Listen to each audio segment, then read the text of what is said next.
Shut up and sit down.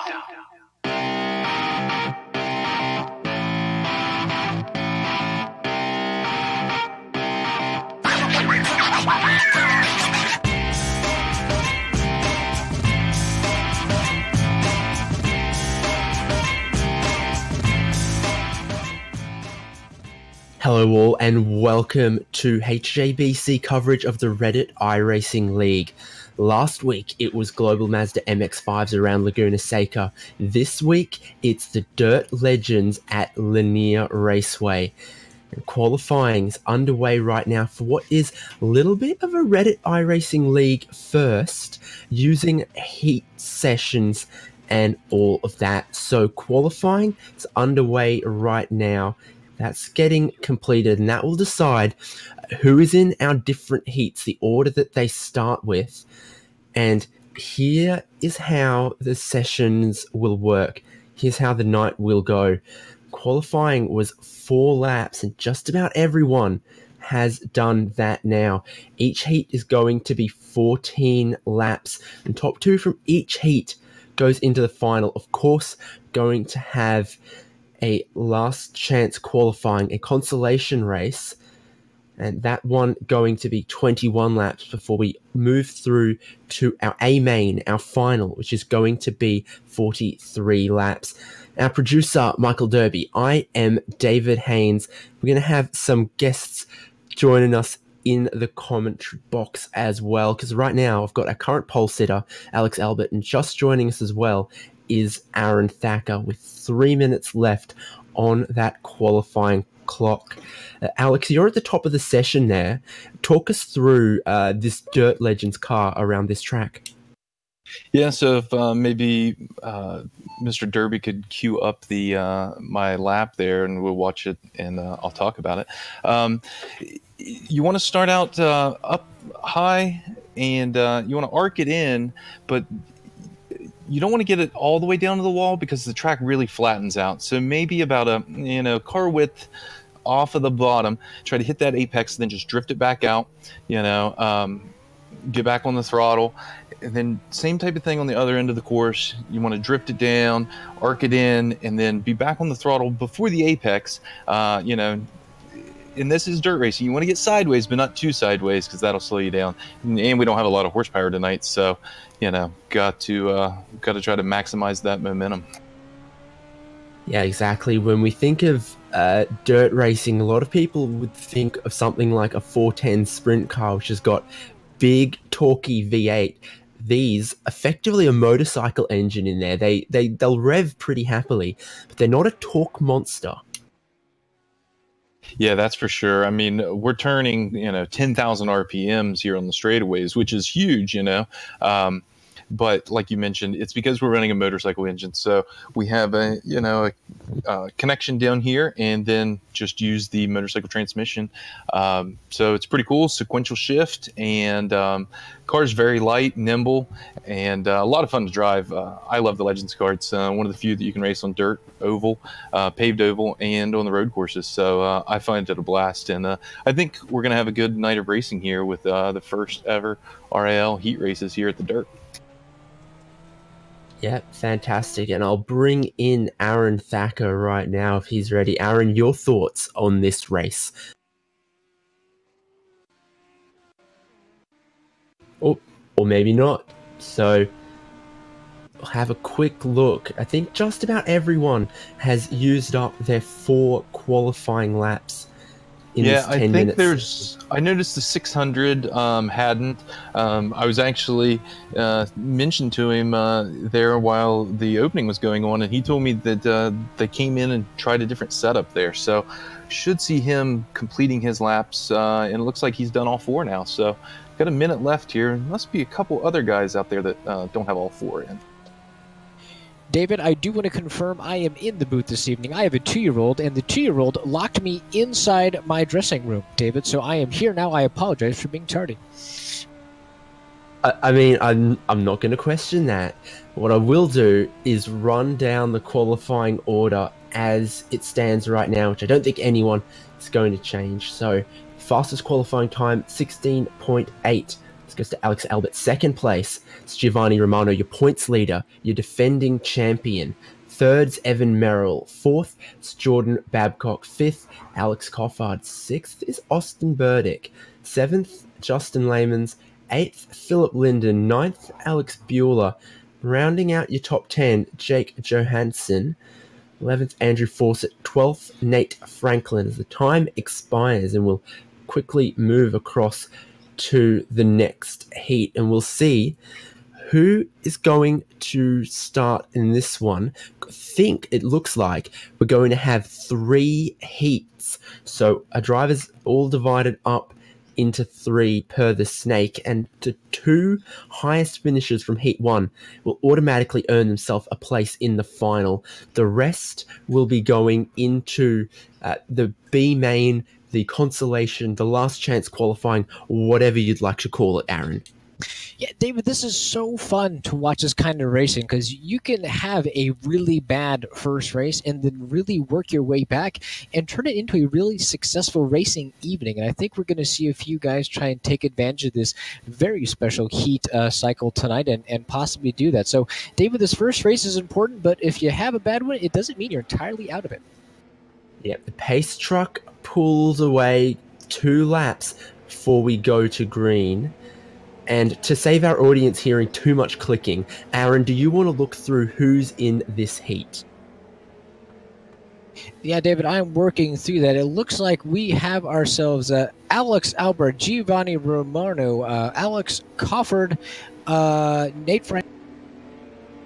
David, I apologize. I am also reading the long list. We're all working our way through this very difficult to read heat staging. All right, here we go. On poles, Alex Albert. Second is Austin Burdick. On the inside second row, Nate Franklin. On the outside of the second row, the 164, that's Justin Hall. 18th is Brian Molitor. And the green flag waves. And a great jump for Alex Albert. Nate Franklin's going to try and get down the inside of Austin Burdick.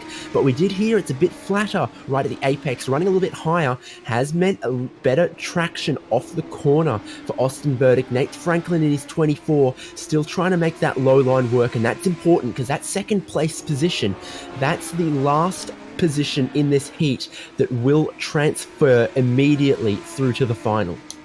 Yeah, and we are really seeing Alex Albert make a clinic of these first couple of laps. We were lucky enough to have him in the booth with some hot tips, and my goodness, he is using every bit of those hot tips in this, and he has already got himself almost a 3-second gap just within 3 laps here, David. Yeah, second, third, and fourth is all still pretty close. Burdick leads Franklin, leads Brian Molitor, leads Justin Hall. And Nate Franklin, it's not going to be the end of the world if he doesn't get into second position. He'll have a good starting position in the last chance qualifying. But if he can lock himself into the final right now, I'm sure that's what he'd like to do. He'd like to have that certainty, not have to go out and do another race his wheels off to potentially get into the final.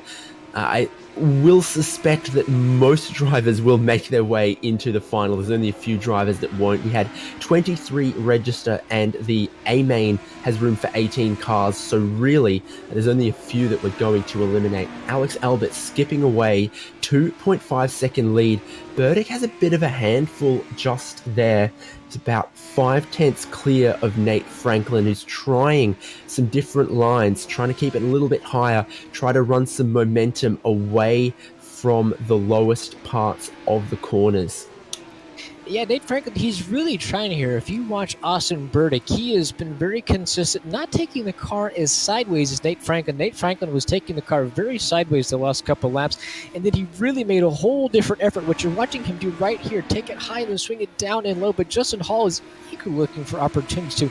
So many different lines on this track as we're watching that main groove become very shiny, and that means very slick on track. And man, Nate Franklin is really struggling for some grip out there. Yeah, Brian Molitor and Justin Hall are still having a look at him, if any mistake, and they would get him. Now, it wouldn't get them into the A main immediately, into the feature immediately if they got Nate Franklin, but what it would do is increase their starting position in the last chance qualifying, and that could mean something as well. So every position in this heat does matter, but it's the top two that have really got our eyes on, locking themselves into the feature race. And Brian Molitor and Justin Hall, I think that's where it's closest right now. Justin is trying to work the lower line, gets a big handful of opposite lock, and he's nearly there to throw the car to the inside.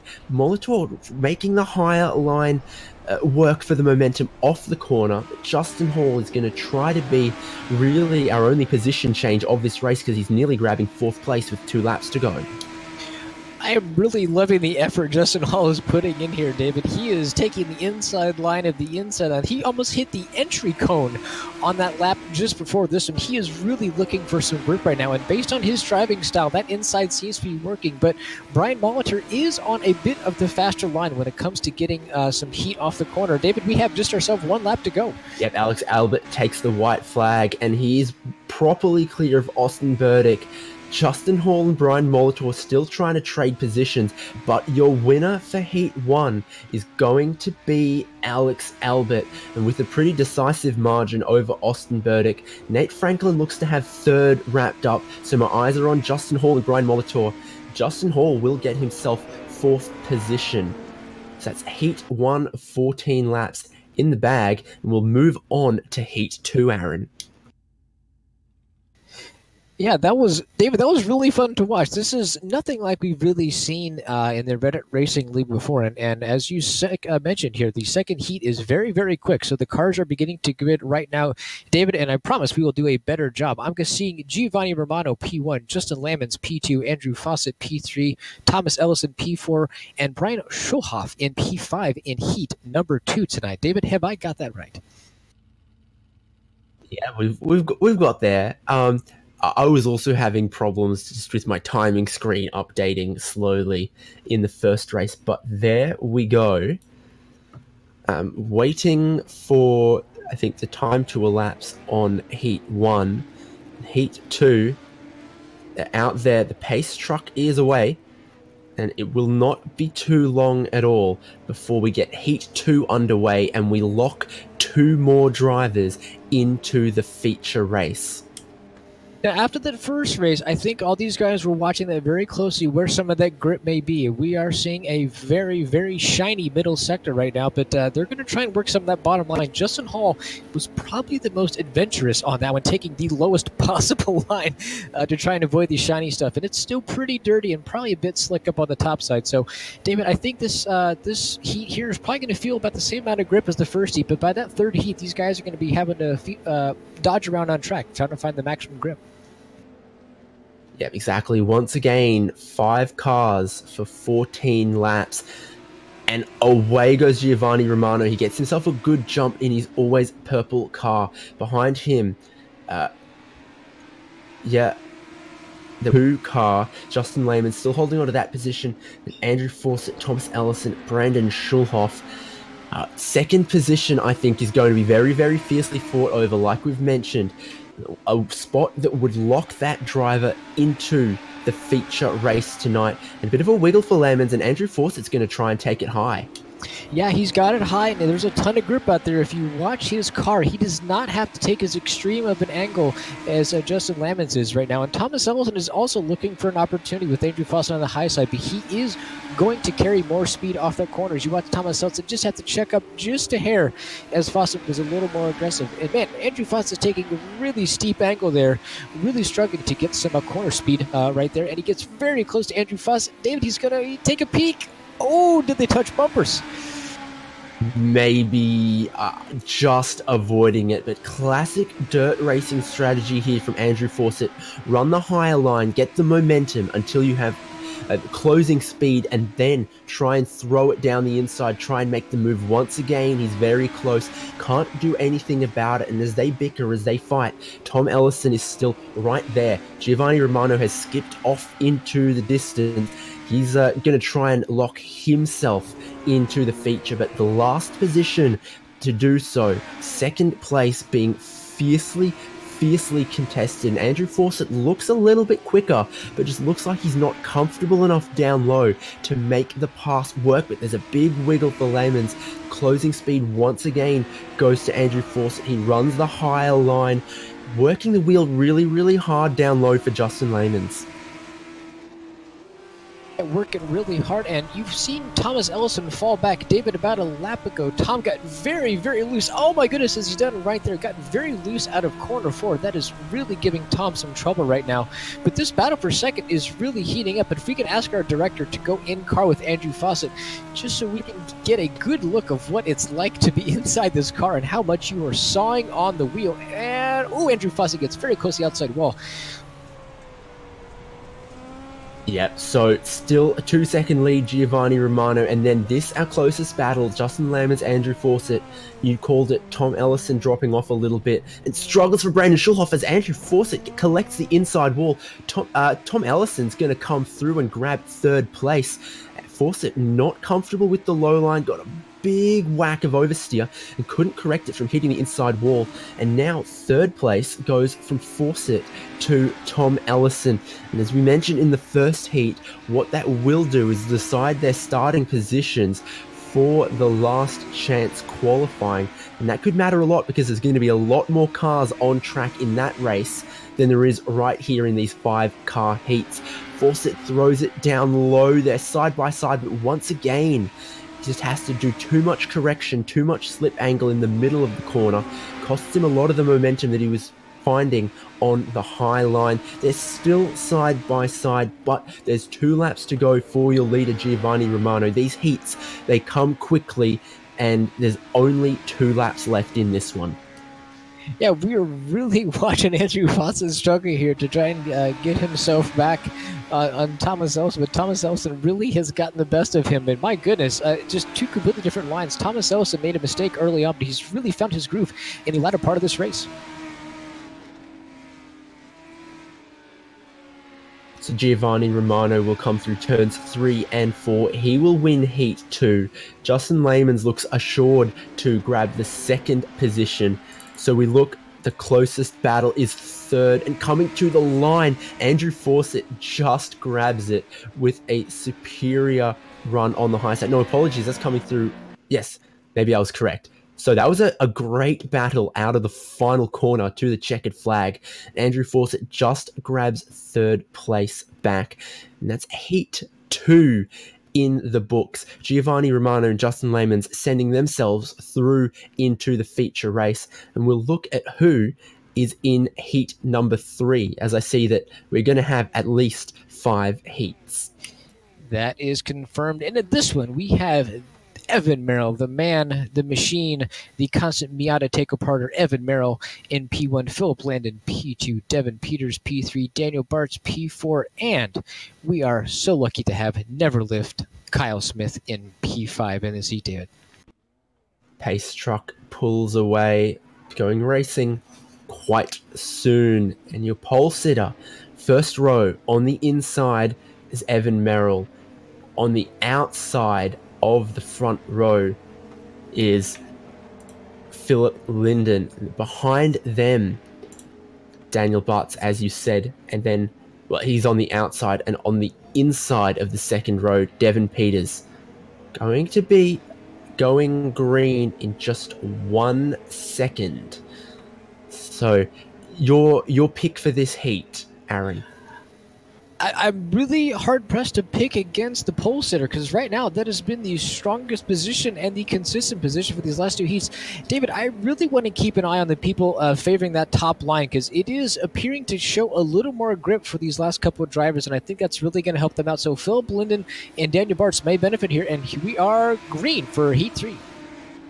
Linden does a poor job of preempting the green, and now Philip Linden going to get passed by Devin Peters. Peters got a great job. In fact, Peters is going for the lead, but he has to drop out of the throttle. That momentum that he had, he loses, so he's down low. Linden is up high. What can Linden do up high? What can Peters do down low? They rub. I think that was fair, and they'll both carry on, but fighting hard over second place, as you would expect. And we'll pull in Alex Albert. Alex, you're watching this one? Yeah, I'm watching it with you here. It looks like Lyndon trying to make that high side work. Looks like our ice racer buddy's already got away to a big.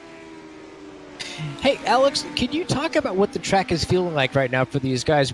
We watched in that first heat, there was some opportunity on the very, very low line, but right now the track is getting a little greasier, and we're watching Philip Lyndon ride that high side a lot. Is that high side going to become more favorable as we get in further down these heats? Yeah, I think it's a viable place to pass. The center part of the track where it's dark is very slick, where it's rubbered in, where you can see Lyndon running right now. So that's a very slick spot, and it'll continue to get slicker. So I would say the two best places to run right now are that right up there on the cushion where you can see the clean dirt right before the loose stuff, or down low where you saw me running in my heat. So leading right now, Evan Merrill, he's pulling away. Great to hear the thoughts of Alex Albert. Devin Peters, for all of his challenge at Philip Lyndon, is now dropped back a little bit.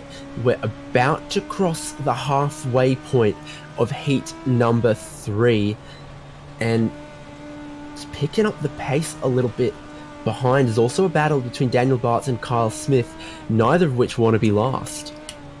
No, and what they're oh, and we just see Evan Merrill crash. Oh no, our leader. Merrill spun it around. Let's try and get a replay of what on earth he did, because that is huge. For what was our race leader, he was miles away, and now having some kind of problem. He just had a wiggle in the middle of the corner, then got collected by Philip Lyndon. So Evan Merrill from first, he's now on the pit lane. He's 5th and not going to finish this race. Philip Lyndon is now running in first, and the battle over the final transfer spot is on. Devin Peters versus Daniel Bartz, Aaron. My goodness, David, that was almost identical to the incident we saw Justin Hall make, and almost the very near incident that Thomas Ellison made in that as well. Corner number 4 is really giving these guys a tough time, and that transition appears to be very difficult. As Alex described, this middle line is getting very greasy, and it just takes a little bit of snap overs here, a little overcorrection, and you are going around. Very unfortunate to get collected there.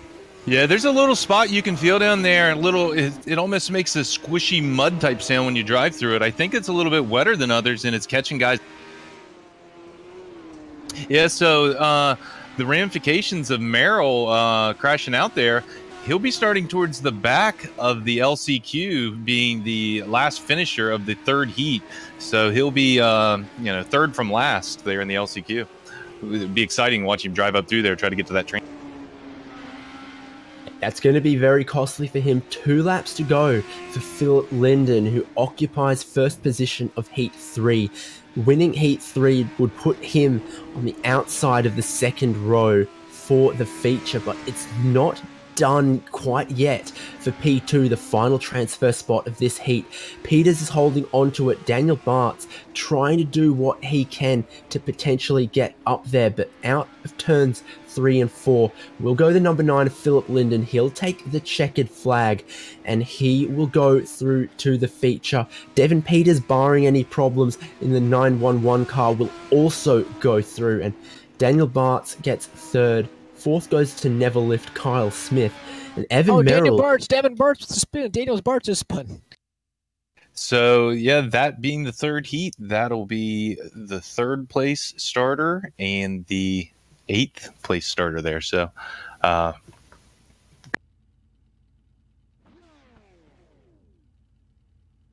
cars getting on the. So, who do we got here in this one? For Heat 4.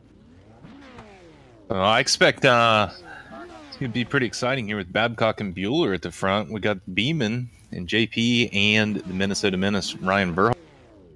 So your grid for Heat 4, on the inside of the front row, Jordan Babcock. On the outside of the front row, Alexander Bueller. Bringing up the 2nd row, on the inside is Brian Beeman. On the outside, Austin Burdick. And the 5th car, Ryan Verholst. So our 5 cars there for heat number 4. Burdick's not in this one, buddy. It's Patrick. David, I'm going to keep a close eye on P3, Brian Beeman. We have really seen these guys on this 2nd row inside have some big opportunities just on green flag drops. So if there's going to be a mover early on. It's going to be Brian Beeman, and Alexander Buehler is taking a very interesting warm-up strategy. Let's watch him on this few first couple laps, because he is the king drifter of all iRacing. Babcock wasting no time there. Yeah, indeed. And here comes Alex Buehler trying to cross it back underneath Jordan Babcock, who does run very high. Brian Beeman runs the middle line. At number 30 car, looks like it could lose 2 positions. Alex Buehler probably moved himself up into the lead, not quite. Trying to cross it back is Jordan Babcock, but the lead is Alexander Buehler right now. Babcock trying to make it work on the outside. And Brian Beeman, he's looking to grab a final transfer spot as well. So there's potentially some problems back there for John Patrick. Yeah, David, Brian Patrick just got very, very loose coming out of turn 3, and that was a self-spin. That was not induced by Ryan Verhulst. It's a self-spin. Unfortunate for John Patrick. It looks like Babcock's trying to get something going here on the high side. Yep, difference of lines between the different drivers. Alexander Buehler in the 17, keeping it low. The 30, Jordan Babcock, he's trying that cushion you mentioned, that line that's a little bit higher, and you see he doesn't have to work the wheel as hard. He gets the throttle open potentially earlier. Not as much slip angle, not as much speed scrub, but it is the longer way around. Yeah, I think it's going to have to wait till it gets a little bit slicker before I head up there. I think he needs to get on the bottom, get on Buehler's bump. Alex, I'm really watching these lines here. You have been a driver getting in this season. How much grip do you have with that left tire? If you can find some clean dirt down there, is there any sense in finding some grip area with that left front section, or is that tire pretty much non-existent around this track? It feels like it's leaned over pretty good on the right side. I have to say, I've got the wheel cranked about 180 degrees while I'm going through the corner. Actually turned up the force feedback to get a little bit more feel with the bumps and the slides and to try to feel that slip angle, and I think it's working.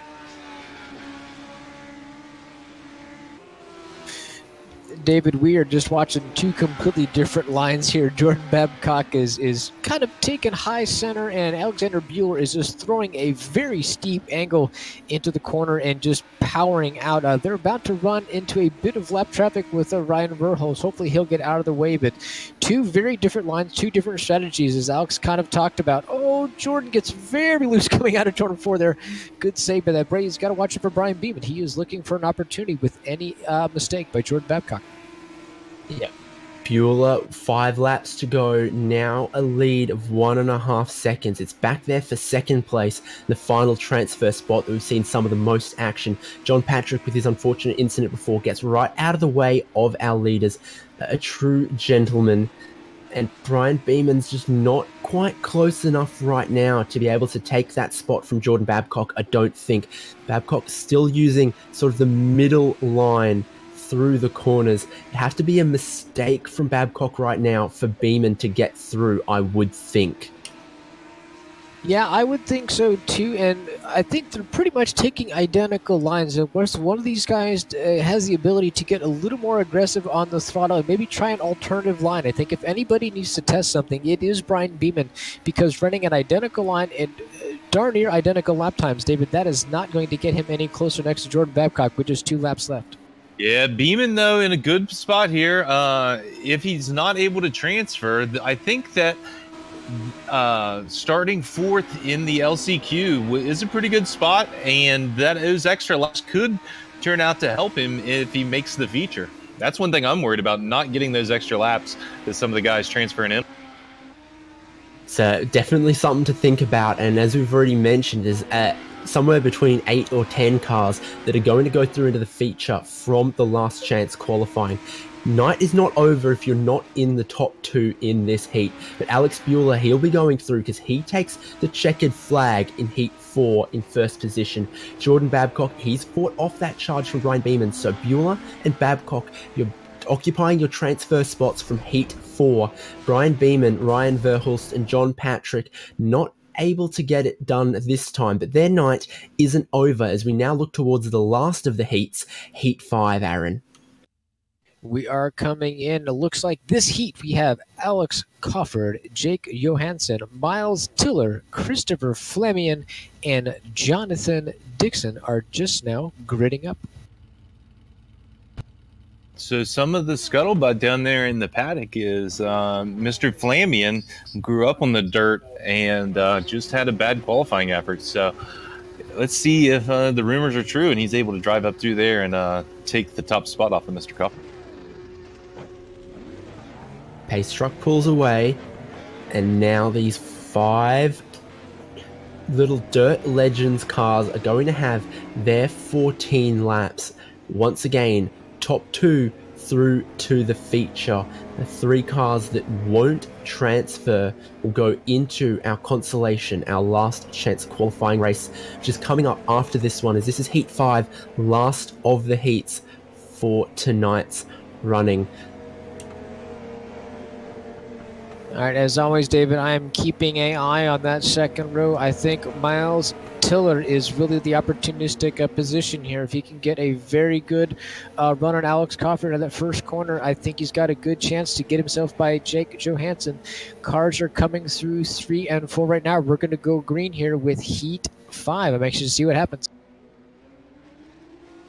Great jump from our leader. Once again, it is right behind there where we've got to keep our eyeballs. Jake Johansson tries to go high. Christopher Flamian tries to go even higher. Miles Tiller in the 11 holds it low. So Jake Johansson holds on to second place, throwing it into the corner with a lot of speed is the 37 of Christopher Flamian. This heat looking a lot more fiercely contested than some of the ones before, because Alex Coffard in the 23 also not getting away. The top 4 could be anyone's game still. 2 laps in the bag, 12 to go.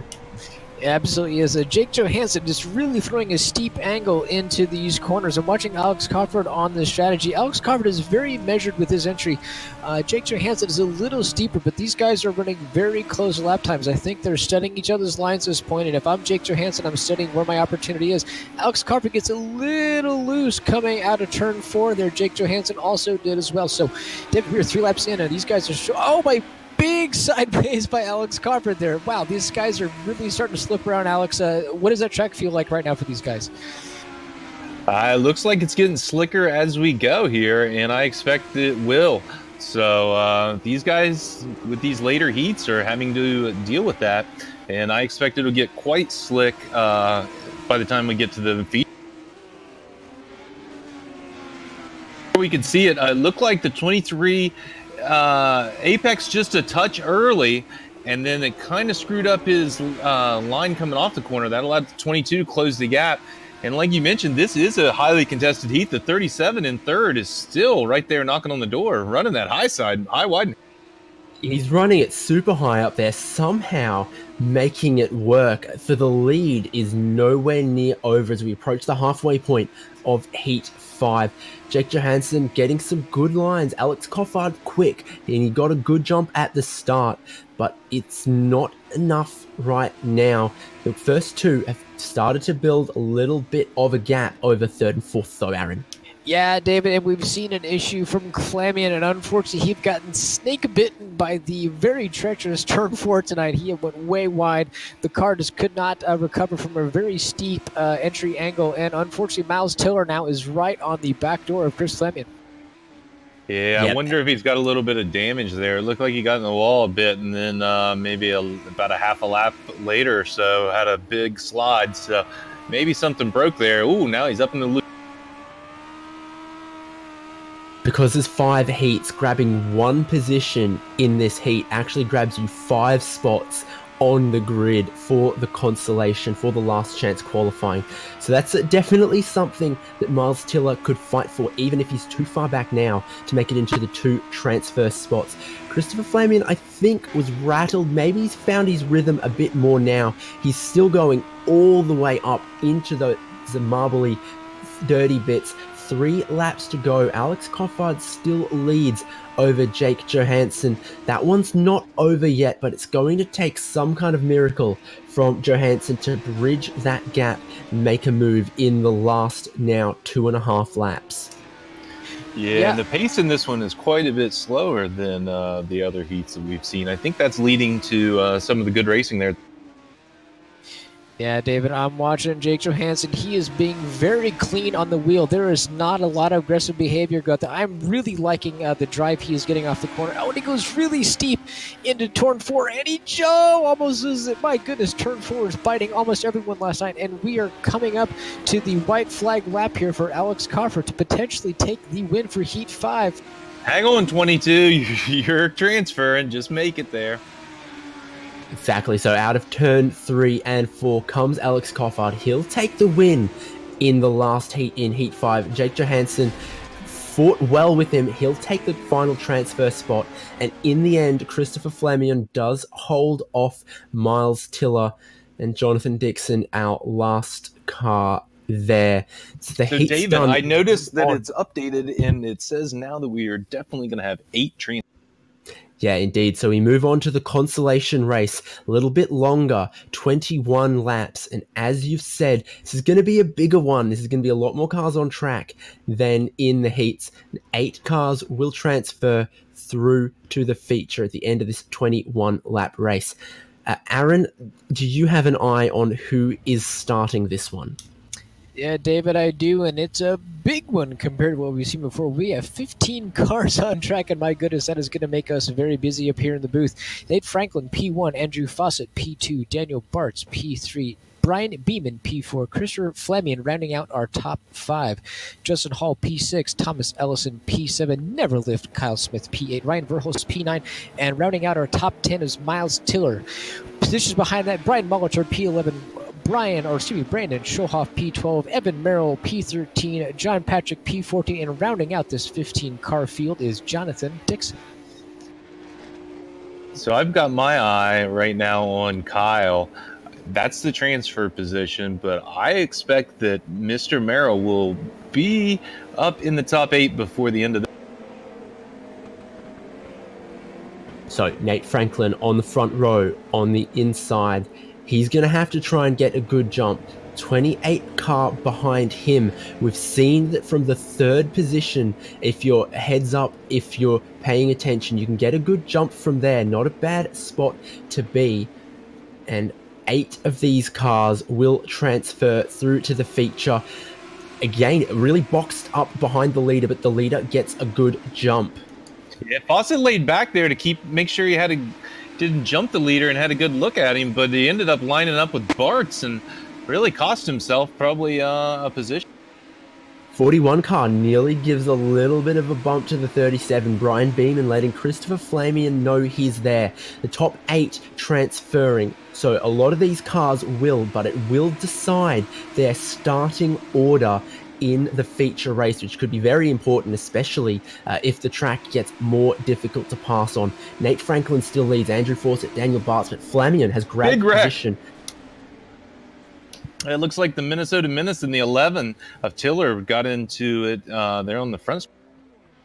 Yeah, David, that was an unfortunate incident. I'm watching the replay right now. I'm sure you guys are seeing it as well on screen. Miles Tiller on the outside, and it looks like the number 18. Oh my goodness. Ryan Verhulst just got very loose and sit up at the top of the track there. Oh, that's a big incident. Yeah, 18 had a wobble and got into the 12, and then it was all... No cautions. The track stays green. Battle for the lead is Nate Franklin, Andrew Fawcett, and behind them is an absolutely ferocious pack. Yeah, it's a ferocious pack, and we just watched Brian Beeman make a very clinical pass on Justin Hall, who unfortunately lost 2 positions due to a very poor run. So Brian Beeman is having a fantastic drive in this heat right here, and we're watching him. Alex, talk us through this top line right now, because this is amazing. The preferred line. I just saw, as we see Hall and Ellison get into contact there. I was just watching them a lap or so ago. 2 lines, 3 wide, 6 cars under a blanket. It's beautiful here as they try to transfer. It seems like, as Ellison gets down into Merrill, starting to get sorted out here. It seems like once you get out of the scrum, you kind of get single file, and it looks like Merrill's going to slip out of it here on the bottom side. Justin Hall gets a little bit clear of this pack, and that blue car, the 42 of Evan Merrill, looks like he's managed to grab that position on Tom Ellison. Now the battle there is between Ellison and Molitor, and the 41 car of Brian Beeman not quite clear. Evan Merrill is going to try and snaffle up Justin Hall. Evan Merrill didn't have the heat he wanted crashing out of that one, but he's looking quick as Miles Tiller around in the track. Who's collected him? Oh, the 18 got a part of it, and then he got a couple other people. The 600's got a piece. That was just so unfortunate. And so, yeah, Miles Tiller, he's in a very difficult position there. Yeah, and it looks like we've got the 600 car, and we also got 81. So that is Brian Schulhoff and Brian Molitor. We're also collecting that instant. That is just unfortunate, but not really anywhere Miles Tiller could go responsibly there. So right now, I've got my eye on Bartz. He's in that last transfer spot, and he's pretty safe. He's got a good little lead here over JP, and it looks like Kyle a little farther. And it's a battle for the lead as well, because Andrew Fawcett's just got his way past Nate Franklin. Fawcett making the low line work. Franklin going to try and come back in him, but has a big wiggle. Franklin is now lucky to keep that thing out of the wall. Flamian will have a go at him. And then 4th through to 7th, that's our great battle pack as well. Brian Beeman, Evan Merrill, Justin Hall, Tom Ellison. They're all safe in the transfer spots, but they want to improve their grid position for the feature. Yeah, all the cars you pass now are cars you don't have to pass in the feature, so might as well get them now. David, I don't think we should be surprised by the drive we're seeing from Evan Miller. He was leading the race, I believe, in Heat 2 or 3, and he started in P13 in his this race. He's already worked his way up to P5 in a very short amount of time. And just a reminder, we are 15 laps in now. This is a 21-lap feature, so these guys have still lots to go. Yeah, it looks like the 42 is going to make it stick here on the 41 going down into turn 1. Yeah, he got past the 164 of Justin Hall, and now he's working his way on Brian Beeman. So Evan Merrill does move his way up into 4th position. And Christopher Flamian's also just a little bit ahead as well. So plenty can still happen for Evan Merrill. He checks up the 41 a little bit. And Justin Hall's going to try and get in there as well. Oh, big wiggle for Evan, and he makes contact with the 41. Both of them around. Both will continue on, but my goodness. That puts JP in the feature.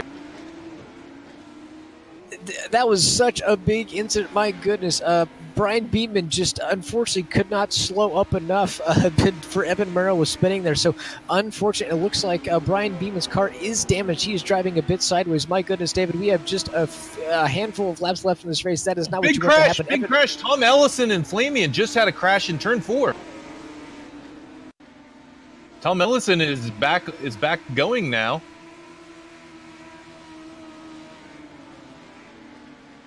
Yeah, 37 car was around, and nothing Tom Ellison could do to avoid that one.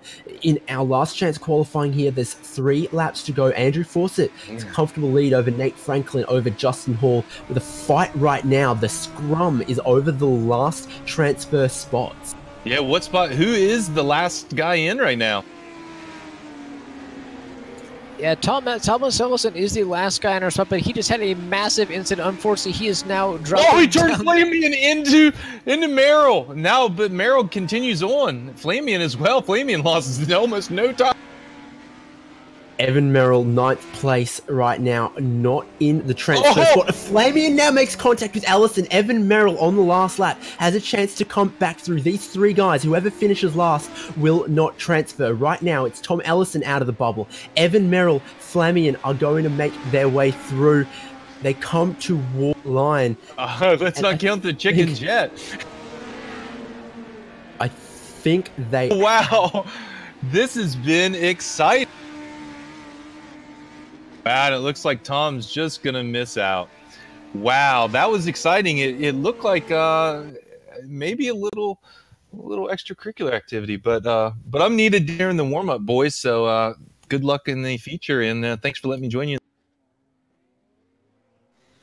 Wow, David, always a pleasure, Alex. Yeah, David, that was an absolute treat having Alex up here in the booth with us to really give us a feel of what it looks like down there. But my goodness, David, those last 5 laps, that was heavily contested. Thomas Ellison, Evan Merrill, Chris Flamian, there was no love loss on the track at all. Yeah, exactly. How good was that? We know that the top 8 transferring, we had a 3-car battle for 7th, 8th, and 9th. Just, you know, whoever finished last on track of those 3 was packing up their hauler and going home. No further part in tonight's proceedings. It's been very egalitarian up until this point. Everyone getting at least a chance at a heat and a consolation. But now we take the top, what's it be? 2 transferred from each heat. That's 10. And then 8 from the last chance qualifying. So the top 18 cars now for our feature race. That's coming up after this little warm-up session. Gives all of the drivers who transferred directly from the heats a chance to feel out what the track conditions are like. Just a 5-minute warm-up, and then we'll get to our feature race. 43 laps. It's going to be a long one. It's going to be the most cars we've seen on track at once as well. Are you going to have any voice left? I'm not sure I'll have any. I don't know, David. After that last one, I cannot believe like the I want to say the wheels fell off in that race when Chris Flamian unfortunately hit the pit entry wall, and then Thomas Ellison got bundled up. Thankfully, they were both able to continue on, and the whole thing just went downhill from there. Thomas Ellison was fighting back. Chris Fleming was fighting back. Evan Merrill continued his massive charge up the field, and just everybody was so hungry to get that last transfer spot. And you know what? Because of Evan Merrill's overall just monstrous effort to fight back, he is the final transfer spot. So Evan Merrill is sitting in P18 in this final feature race, David, and it looks like I can see a grid here. Can you see a grid? Yes, I think. David, I've got one. Well, David, I can go ahead and give you a grid. I am looking at Alex Albert, P1, Giovanni Romano, P2, Philip Linden, P3, Alexander Bueller in P4 after a very dominant drive in one of the middle heats. Alex Cofford, P5, Austin Burdick, P6, Justin Lamons, P7, Devin Peters, P8, Jordan Babcock, P9, and rounding out our top 10 is Jake Johansson. And just behind that, we get 8 more cars. We get Andrew Fawcett, P11, Nate Franklin, P12, John Patrick, P13, Justin Hall, P14, Daniel Bartz, P15, Brian Beeman, P15, Chris Flamian, P17, and Evan Merrill in P18. Whew, that is a mouthful. These boys have about 2 minutes left in this heat trying to figure out what this track is going to feel like for 43 laps. And David, I'm just exhausted talking about what's about to happen here. I cannot imagine what these guys are about to feel driving 43 laps around this track. Yeah, the traffic's going to get intense. The cars that run a lap down might also become a little bit of an issue around there, certainly with 18 cars on the circuit around a short little 18-second lap like this. Anyone from further down the pack who runs into any trouble will soon find themselves with a leader trying to put a lap on them. And we've got to really look at what's at stake here in the championship standings. Your top 3 in the championship points is Giovanni Romano, then Devin Peters, then Nate Franklin. Those 3 really looking from a good result out of this feature. Everything before now was just about getting into the feature and their qualifying position in it. But at the end of the 43 lap race that we're about to have, that's when the championship points are paid. And that's what these guys have turned up for.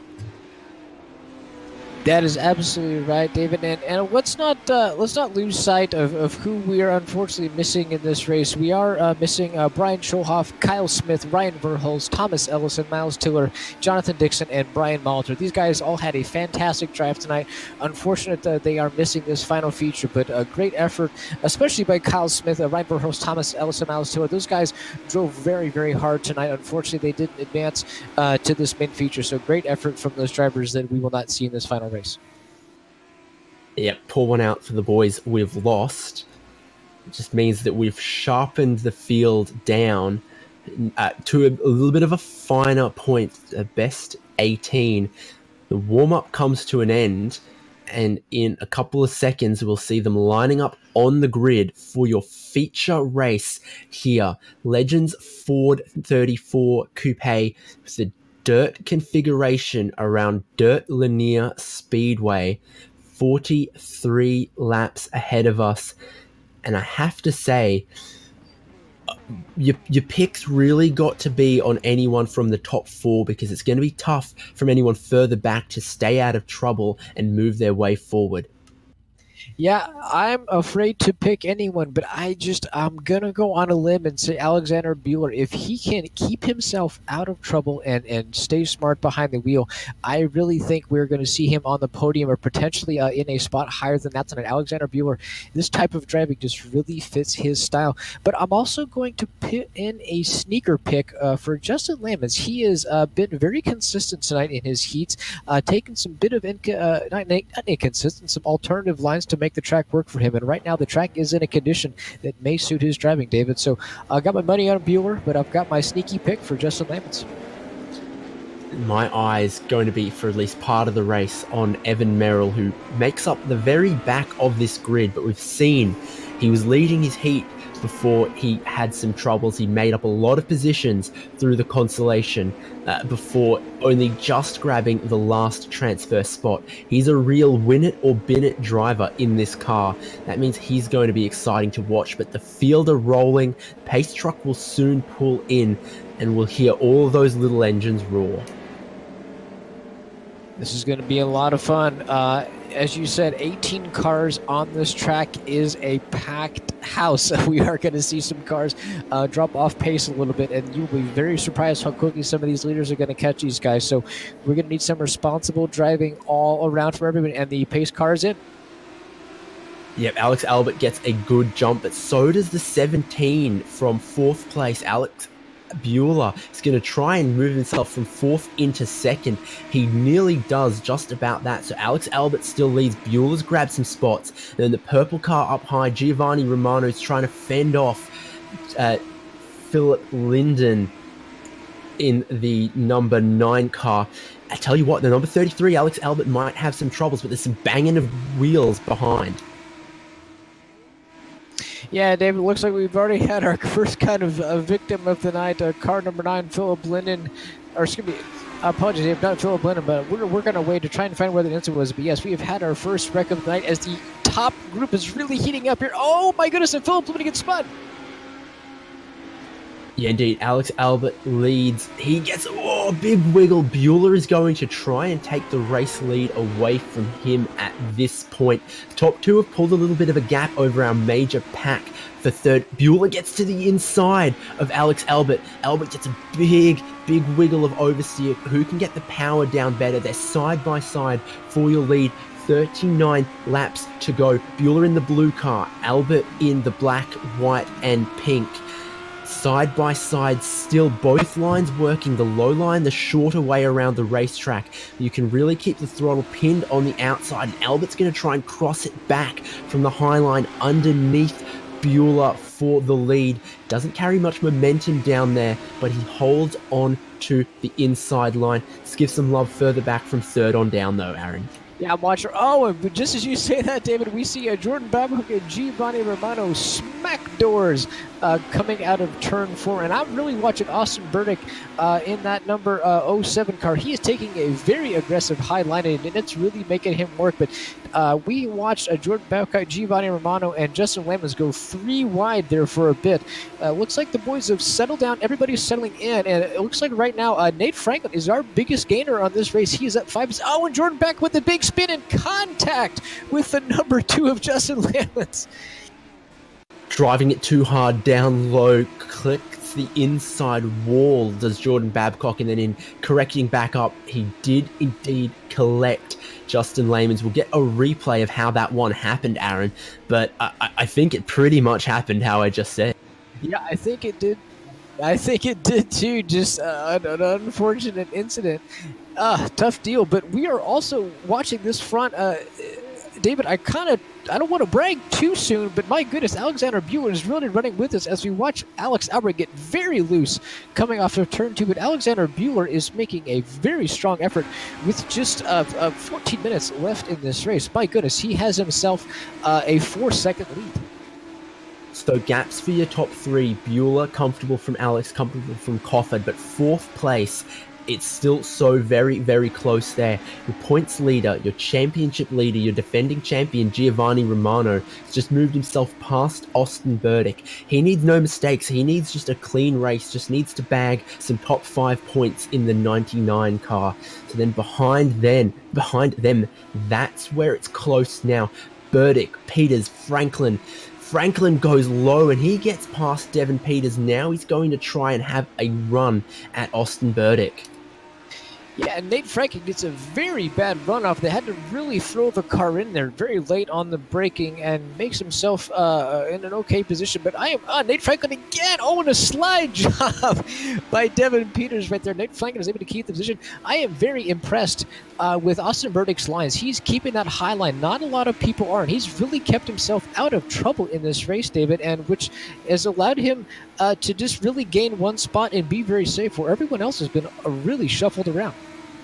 Yes, and place F's in chat for Jordan Babcock. And I said, watch Evan Merrill. He's win it or bin it. And he's kept out of trouble so far. That's moved him up 11 positions. He's not short on laps still to go. We've got 16 in the bag, 28 to go. 17 in the bag, 28 to go, I should say. So Evan Merrill moving up. Who's that sideways? The 37 of Christopher Flamian. So he was some laps down, having yet more troubles. So problems for that car of Christopher Flamian. But somehow it's closed up for the lead again. 8/10. Alex Albert grabbing some time back on Alex Bueller, and some other battles happening out there as well. Where are your eyes, Aaron? David, I'm right there with you. I'm watching this battle. They are really working through some traffic right now. Alex is very stuck on the inside with Andrew Fawcett, who has a big hit on the outside. Well, Alex is really stuck on that low line with him on the outside, and now they're really getting up on Austin Burdick on the outside line as well. Alexander Bueller was able to work his way by. Alex really does not like this low line. He made a bit of a contact off of a corner 2 hit inside wall, so he really needs to make quick work of he needs to be quick with Austin Burdick to get around him and gain some time lap on Bueller, who is almost 4 seconds up on him now. Yep. Troubles continue for Austin Burdick. He's going to lose a position to Evan Merrill. Devin Peters just got through the high line, not working quite as well for Burdick. He's dropping back a couple of positions. Evan Merrill, he's missing a front fender as far as I can see, but that hasn't slowed him down whatsoever. He snatches another position, now up into 6th. And 5th is looking good for him as well. He's right with Devin Peters, slots in between the 911 and the 67.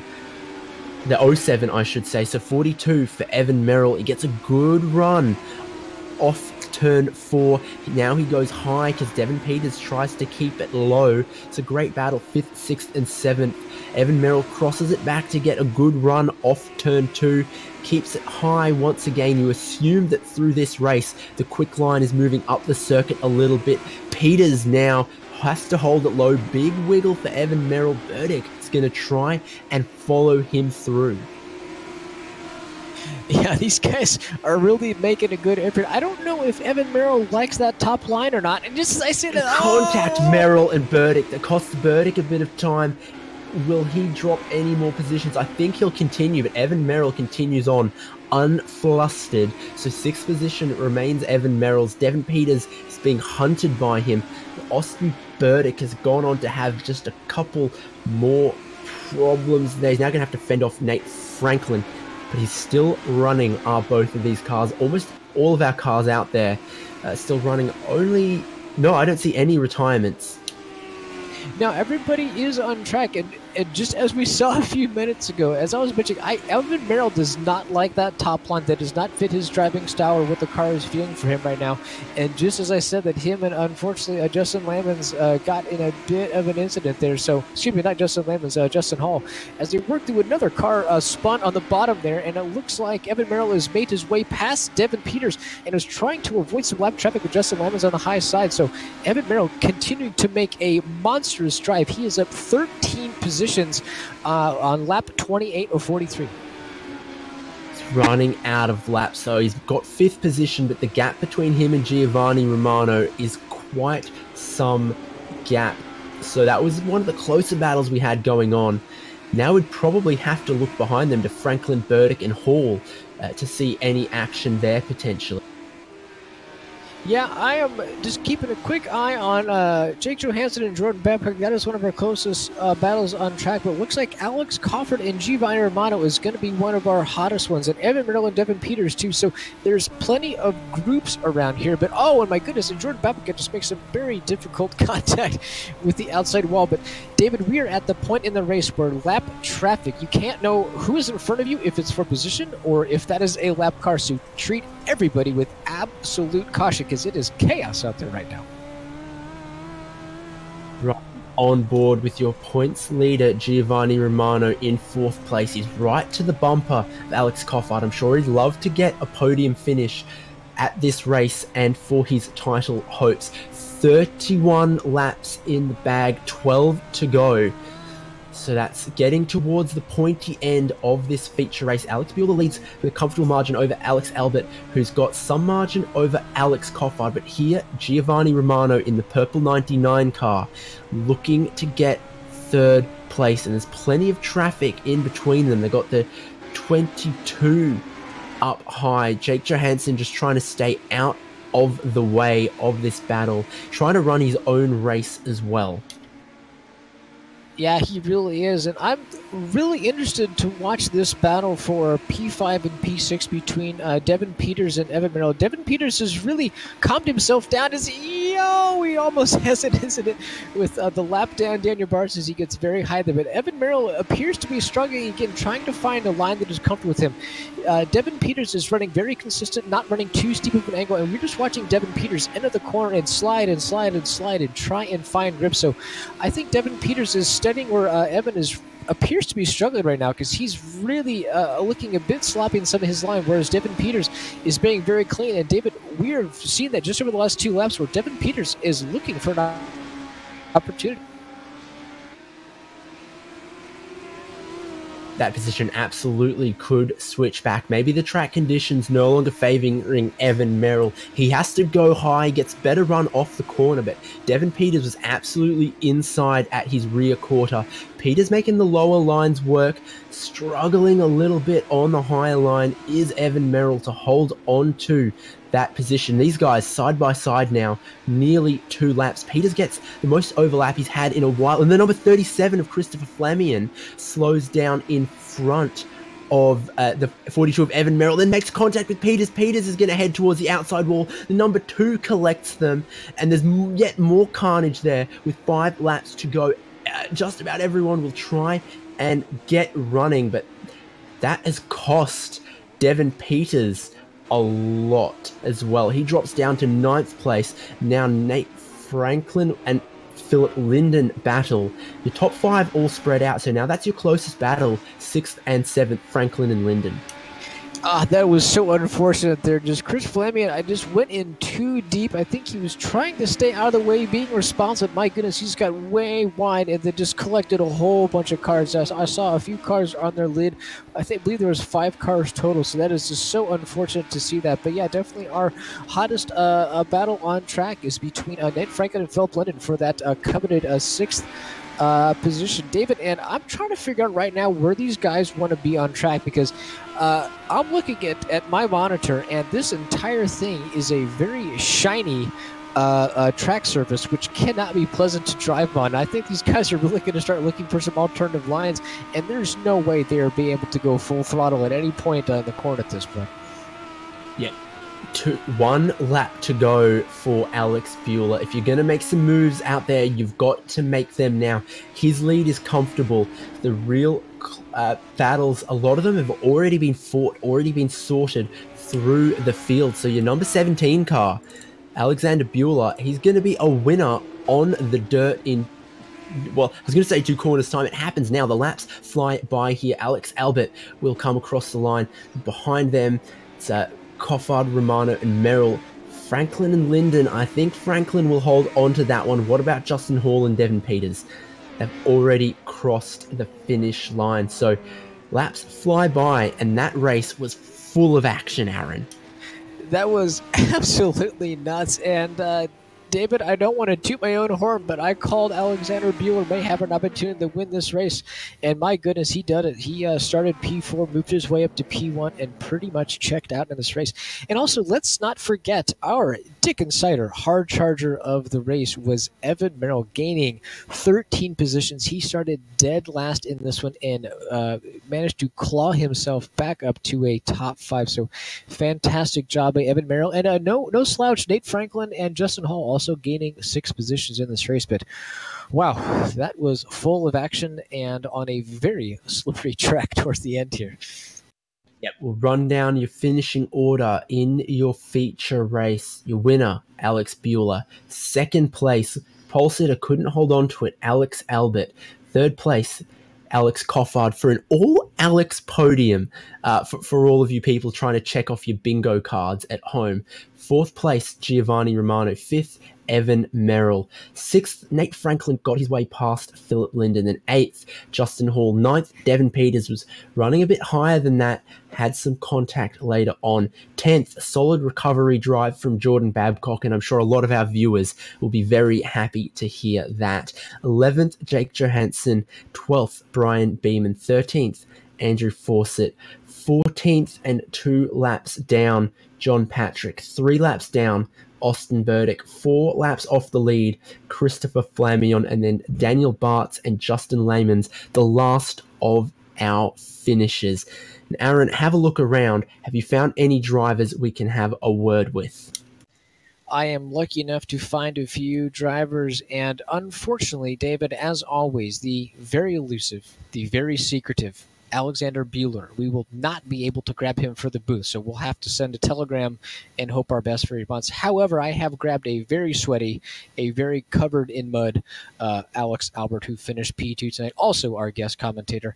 Alex, talk us through that race, man. That was a heck of a battle and looked like it was a heck of a time in the car at a very slick track for this final feature. Yeah, I just didn't run the laps I had to run there in the beginning. I was worried too much about what was in my mirror and what was beside me. Didn't get away good enough and just set into my pace. Allowed Buehler to stay with me and made some mistakes. Felt the pressure. He was able to slip by, and then from then on, I just tried to settle in, do my routine, and it worked. Had a couple of close calls though, and almost had to spin there off the last corner. So, and another one with about 2 to go, and I was afraid that Mr. Coffard might get by me. Yeah, Alex, we really appreciated you coming in the booth tonight to kind of walk us through what this track was like tonight. And you mentioned this feature was going to be slick. In this last feature here, where was the preferred line, or was there a preferred line? Yeah, I think it was still there on the bottom if you could run it, but it's starting to get so slicked off. I was trying to run it. Buehler was running it. Looked like pretty well, but it wasn't quite. It didn't have the pace advantage that it had earlier in the night, as the guys that were running the high side, the lappers, and they, credit to them, they were trying to stay out of the way, but they were able to run same pace, maybe a tenth off, and it'd take 3 laps to get around them. So that's whenever I could tell the track was really changing. There with maybe 10, 12 to go, I tried a little something different, tried to run just the center a little bit, get in there a little hotter instead of trying to hold the bottom. And I thought it was working there for a while, and then I had a big slide and almost lost position and just went back to what I know, run on the bottom, just trying to hang the bottom. Well, Alex, we very much appreciate you running double duty tonight, man. It was a real treat to have you up here in the booth and walk us through what it's like on track. And fantastic drive for P2. I know it's not where you wanted to finish, but you cannot be too disappointed with a P2, sir. So any shout-outs tonight, or any congrats you want to throw out to the viewers tonight? Yeah, I'd just say I am happy with the finish. Can't be disappointed when you finish behind the slide meister himself. I want to thank all the guys back at the shop, all the huge ass crew. Thank the guys here at the HJBC for what you do, putting on these races, and the organizers of the RiL for having 24 successful seasons so far under. That was a fantastic interview by Alex there. David, who do you have in the booth? Well, instead of doing our top three, we'll just shift it all down. We'll do second, third, and fourth. And our third place finisher was Alex Coffard. We've got him. He went up 2 positions from 5th on the grid to grab 3rd place. Mr. Coffard, what was your secret to that? Was it just staying out of trouble, or did you find yourself with a quick race car? I think it was staying out of trouble. The beginning couple laps were pretty chaotic, a lot of shuffling going on. I think being on the bottom at the beginning was beneficial because if you didn't shuffle up, you kind of stayed out of the mess. And then for the most part, all of the leaders stayed pretty clean and we didn't get involved in many wrecks. But there was a couple hair-raising incidents that we were like, oh crap, here we go. But luckily everyone finished clean. Well, a good result for you. And what would you think about more heat racing, more dirt racing and RiL in the future? Good to have every now and again, or is it a must for every season? I think it's a must for every season. The consolation race that happened, everyone that was not involved in it was in a Discord, and we were hooting and hollering. It was an amazing race, top to bottom. There was a lot of excitement, and I'm sure the main event was just as good, but just that experience of all of us sitting back watching this race and screaming and, oh, look at this, oh, look at that. It was really cool. Yeah, awesome. Well, congratulations to you on that 3rd place finish, and best of luck with the rest of your season. Anything? Nope, that's it. Thank you very much for hosting, and it was an amazing race. Yeah, awesome. So good to hear from 3rd place finisher Alex Coffard. And Aaron, what we'll do is we'll move along down one more spot. Finishing 4th in this race is Giovanni Romano, but his lead title rival Devin Peters finished in 9th. So Giovanni, I think that's pretty good for your title hopes of being a back-to-back RiL championship winner, just on your 4th place here tonight. Yeah, it was a good night. The beginning of the race, I got hung out on the outside as I started on the outside line. I think I hooked Philip, which I apologize for. He checked up in front of me and got into him, which sucks. But after that, I kept my car clean, and there was a few scary moments with some spinners in front, but I managed to get through and bring it home.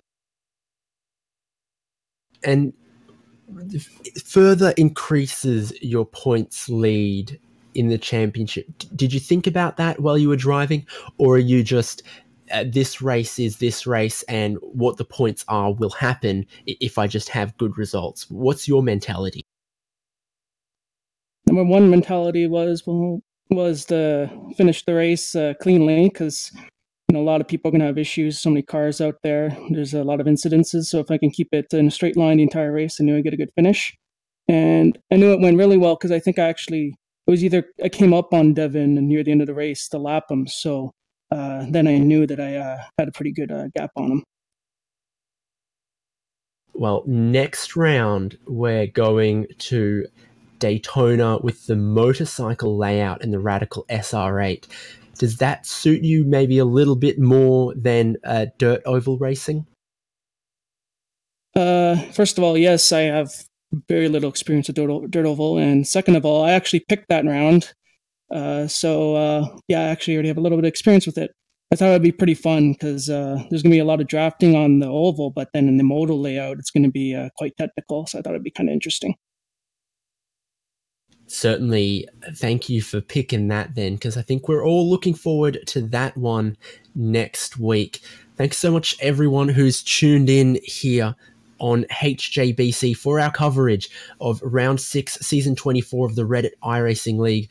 Joining us through the commentary box was me, David Haynes, Aaron Thacker. We also got a good dose of Alex Albert.